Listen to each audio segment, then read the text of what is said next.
अप्रैल का महीना सिंह राशि के लोगों के लिए कैसा होने वाला है। जय माता दी दोस्तों, आप सभी का स्वागत है हमारे YouTube चैनल अमृता एस्ट्रो में। और इस वीडियो में हम बात करेंगे अप्रैल के महीने के जो योग बनने वाले हैं, जो अप्रैल के महीने से एक बहुत बड़े बदलाव का संकेत दिख रहा है। किस तरह के बदलाव आपको देखने को मिलेंगे, क्या चीजें आपके लिए बहुत अच्छी होने वाली हैं और किन चीजों से आपको सावधानी रखनी है, तो ये सारी जानकारी आपको मिलेगी। सबसे पहले मैं ग्रहों की स्थिति की बात करूं तो देखिए, ये महीना बड़ा महत्वपूर्ण महीना है सिंह राशि के लोगों के लिए, क्योंकि कई ग्रह एक साथ होने से कई तरह के शुभ और अशुभ योगों का निर्माण हो रहा है। देखिए, आपकी राशि के स्वामी, जो सिंह राशि के स्वामी है, वो कहाँ है? अष्टम भाव में मौजूद हैं। 5 ग्रह एक साथ अष्टम भाव में है। पंचग्रही योग बना हुआ है। इससे शुभ भी योग बने हैं और अशुभ योग भी बने हुए हैं, जिनका प्रभाव आपको देखने को मिलेगा इस अप्रैल के महीने में। लेकिन सूर्य का राशि परिवर्तन होगा 14 अप्रैल को, और सूर्य जो है आपके भाग्य भाव और अपनी उच्च राशि में प्रवेश कर जाएंगे। तो ये स्थिति बहुत अच्छी आपके लिए होने वाली है।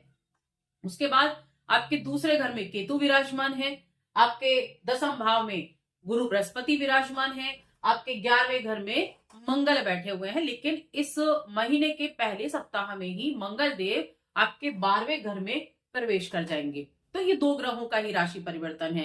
बाकी शुक्रदेव हैं, शुक्रदेव की स्थिति भी रहेगी, ये वक्री है, लेकिन ये मार्गी हो जाएंगे 13 अप्रैल को। तो ये स्थिति ग्रहों की है। अब ये रिजल्ट कैसे देंगे, क्या चीजें आपके लिए लाभदायक रहेंगी, इसके बारे में जान लेते हैं। आगे बढ़ने से पहले छोटा सा ही निवेदन है, चैनल पर पहली बार आए हैं और अभी तक चैनल को सब्सक्राइब नहीं किया है तो सब्सक्राइब जरूर कर लें। देखिए, सबसे पहले मैं करियर की बात करूंगी कि आपका करियर कैसा रहने वाला है। तो ये जो है, ये हमारे करियर का भाव, 10वां भाव, जहां पर पूरे महीने गुरु बृहस्पति विराजमान है। अब ये स्थिति क्या बनती है? गुरु बृहस्पति के 10वें भाव में होने से आपके लिए अच्छे रिजल्ट मिलेंगे, क्योंकि 10वें भाव में ये आपकी नौकरी की स्थिति को प्रबल बनाएंगे, क्योंकि इनकी दृष्टि कहां है? 1 2 3 4 5 आपके दूसरे घर पर है, और आपके चौथे घर पर है, और आपके छठे घर पर जो सेवा का भाव होता है, नौकरी का भाव होता है। तो नौकरी में आपकी स्थिति अच्छी रहेगी। आप ऐसे कार्यों को करने से जरूर बचें जो कानून के विरुद्ध हो, ऐसे कार्यों से बचकर रहें बस। बाकी जॉब की स्थितियां अच्छी रहने वाली हैं। देखिए, आपके 10वें भाव के स्वामी कौन बनते हैं? शुक्रदेव बनते हैं, जो आपके अष्टम भाव में मौजूद हैं, पंचग्रही योग बना रहे हैं, और 13 तारीख को ये वक्री अवस्था से मार्गी भी हो जाएंगे। तब आपको अच्छे परिणाम आपको मिलने शुरू हो जाएंगे। अब यहाँ आपको एक जो चीज है वो ध्यान रखनी है, क्योंकि आपके छठे घर के स्वामी शनिदेव हैं, जो आपके अष्टम में गए हैं। आपके जो आपके तीसरे घर के स्वामी हैं और 10वें भाव के स्वामी हैं, वो भी 12वें घर में गए, अष्टम घर में गए हैं। अपने ऑफिस में अपनी कलीग्स के साथ अपने व्यवहार को अच्छा रखना है। जितना अच्छा आपका व्यवहार होगा उतना अच्छा आपके लिए रहेगा। अगर किसी से वाद विवाद की स्थिति होती है, किसी से तू तड़ाक होती है, तब वहां स्थितियां अच्छी नहीं रहेंगी। तो यहाँ सबसे ज्यादा महत्वपूर्ण बात है, किसी भी कानूनी विवाद में पड़ने से बचना है, और ऑफिस में अपने आप को ठीक से रखना है। बस इस चीज का आपको ध्यान रखना होगा।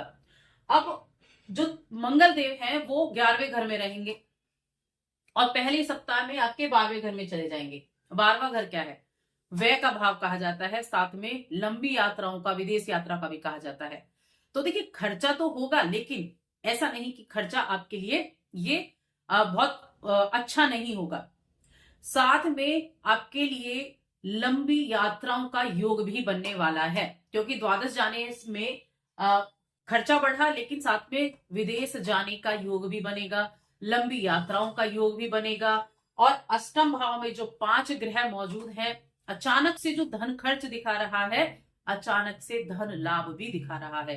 देखिए, कुछ गुप्त खर्चे भी होंगे, लेकिन कुछ गुप्त धन प्राप्ति भी होने वाली है। आपका कोई फंसा हुआ पैसा मिल सकता है, आपका कोई फंसा हुआ मुआवजा मिल सकता है, इस तरह की स्थितियां भी रहेंगी। और गुरु बृहस्पति पूरे महीने क्या करेंगे? आपके धन की स्थिति को ठीक करेंगे, क्योंकि आपके दूसरे धन भाव पर भी तो दृष्टि जा रही है गुरु बृहस्पति की, तो आपकी धन की स्थिति को भी अच्छा करेंगे।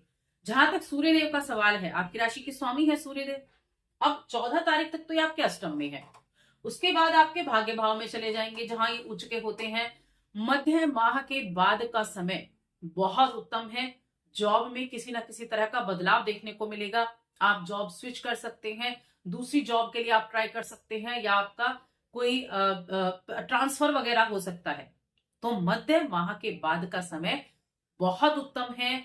नौकरी करने वाले लोगों के लिए सरकारी लाभ आपको प्राप्त हो सकता है, सरकार से लाभ मिल सकता है, सरकार से किसी तरह की आपको सम्मानित किया जा सकता है। यानी कि पद, कद, धन, इन सब में वृद्धि 14 अप्रैल के बाद होनी संभव है। बहुत अच्छे रिजल्ट इस समय अवधि में मिलेंगे। आर्थिक स्थिति की अगर मैं बात करूं तो देखिए, आर्थिक स्थिति के लिए चीजें जो है अच्छा है। बस आपको थोड़ा मोटे इन्वेस्टमेंट करने से बचना है, इस चीज का खास तौर से ध्यान करें। मैं कहूंगी इस महीने आप इन्वेस्टमेंट ज्यादा ना करें, क्योंकि यहाँ देखिए योग कई बने हैं, बुधादित्य योग बना है और पिशाच योग भी बना हुआ है। तो कई तरह के योग बने हैं, लक्ष्मी नारायण योग भी बना है। 14 तारीख को जब सूर्य का गोचर हो जाएगा तब स्थितियां अच्छी होंगी। व्यापार की अगर मैं बात करूं तो व्यापार के स्वामी होते हैं शनिदेव, जो कि आपके अष्टम में बैठे हुए हैं।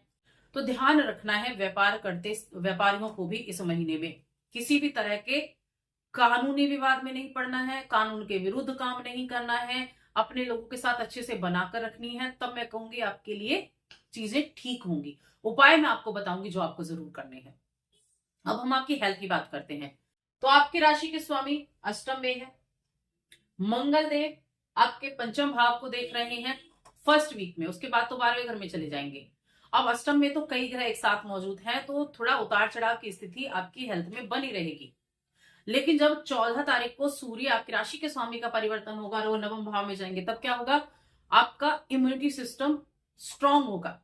उससे पहले पेट संबंधी कुछ दिक्कतें आपको देखने को मिल सकती हैं, लेकिन यहाँ 14 अप्रैल के बाद आपका स्वास्थ्य अच्छा रहेगा। कुछ जो गुप्त समस्याएं चल रही थी वो भी ठीक हो जाएंगी, और छठे भाव के स्वामी शनि जो अष्टम में बैठे हुए हैं वो भी ठीक करने का प्रयास करेंगे। तो मध्य माह के बाद का समय ज्यादा अच्छा है, उससे पहले थोड़ा सावधानी रखनी है। पेट संबंधी कुछ दिक्कतें, संक्रमण यानी कि कोई ना कोई इन्फेक्शन वगैरह कुछ ऐसा हो सकता है। अब हम बात करेंगे प्रेम जीवन, वैवाहिक जीवन और पारिवारिक जीवन की। तो देखिए, प्रेम जीवन की अगर मैं बात करूं तो प्रेम के स्वामी होते हैं गुरु बृहस्पति, जो बैठे हैं आपके दसम भाव में, और यहां से वो देख भी रहे हैं ये 7 यानी 8 9, यहां से वो जो चौथा भाव उसको देख रहे हैं। मंगल देव पहले सप्ताह में पंचम को देख रहे हैं, तो पहला सप्ताह थोड़ा सा सावधानी रखनी है। और शनि की भी अष्टम से दृष्टि है पंचम पर, तो प्रेम जीवन में पहले सप्ताह में थोड़ा ध्यान रखना है। उसके बाद मंगल चले जाएंगे 12वें घर में, तो प्रेम की स्थितियां ठीक हो जाएंगी। शनि महाराज पंचम भाव पर पूरे महीने दृष्टि बनाए रखेंगे, तो प्रेम संबंधों में यहां मैं कहूंगी उसके बाद ठीक होना शुरू होगा।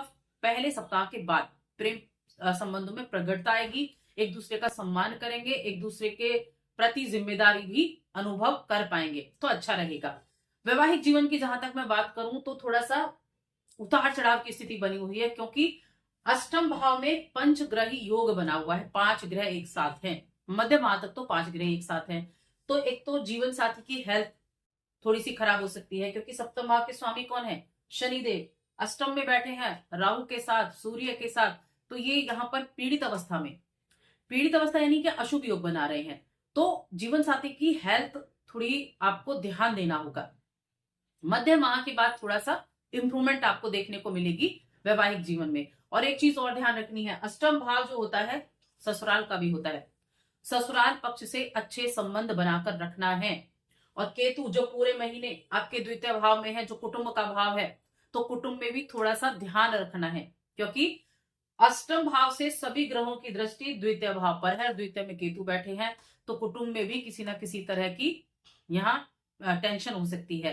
हालांकि गुरु काम करेंगे, गुरु जो है अपने द्वितीय भाव पर जो दृष्टि डाल रहे हैं उनको ठीक करने का प्रयास करेंगे। चुनौतियां आएंगी, आप उन चुनौतियों को पार कर पाएंगे। कुटुंब के बीच में कुछ ना कुछ गर्मा गर्मी होगी, लेकिन उसको ठीक भी कर पाएंगे, क्योंकि गुरु भी दृष्टि डाल रहे हैं। तो चिंता का विषय बन सकता है, लेकिन उन चीजों को आप कंट्रोल कर पाएंगे। ठीक है, एक तरफ जहां नेगेटिव है वहां गुरु उसको पॉजिटिव भी बना रहे हैं। फिर भी मैं कहूंगी थोड़ा ध्यान रखना है, थोड़ा वाणी का अच्छे से इस्तेमाल करें, कुटुंब के बीच में अपने आप को एक मजबूत स्थिति में आप पाए, तो ये चीजें ठीक रहेंगी।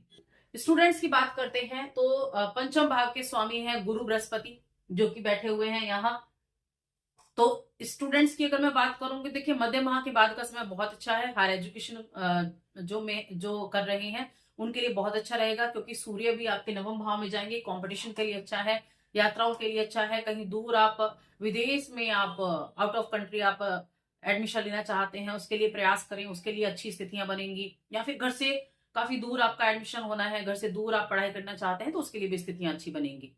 छोटे बच्चों की अगर बात करूं तो यहाँ आपके चौथे घर के स्वामी पहुंच जाएंगे 12वें घर में। तो व्यर्थ की चीजों में ज्यादा मन आपका लग सकता है। छोटे बच्चों की पढ़ाई पर थोड़ा सा ध्यान देना होगा। चलिए अब उपाय की बात कर लेते हैं, क्या उपाय आपको करना चाहिए। सबसे पहली चीज, सूर्य देव के बीज मंत्र का आप जाप करें, क्योंकि ये यहाँ ग्रहों 5 ग्रहों के साथ पंचग्रही योग बना रहे हैं 14 मार्च तक। तो 14 मार्च तक तो खास तौर से आपको सूर्य के बीज मंत्र का जप करना है। प्रतिदिन सूर्य देव को अर्घ्य देना है, क्योंकि ये, और सूर्याष्टक का पाठ आप करेंगे तो भी अच्छा रहेगा। रविवार के दिन कर सकते हैं सूर्याष्टक का पाठ, पूरे महीने करें। ये बहुत उत्तम उपाय है आपके लिए इस समय रिजल्ट पाने के लिए। और साथ में शिव की उपासना करें।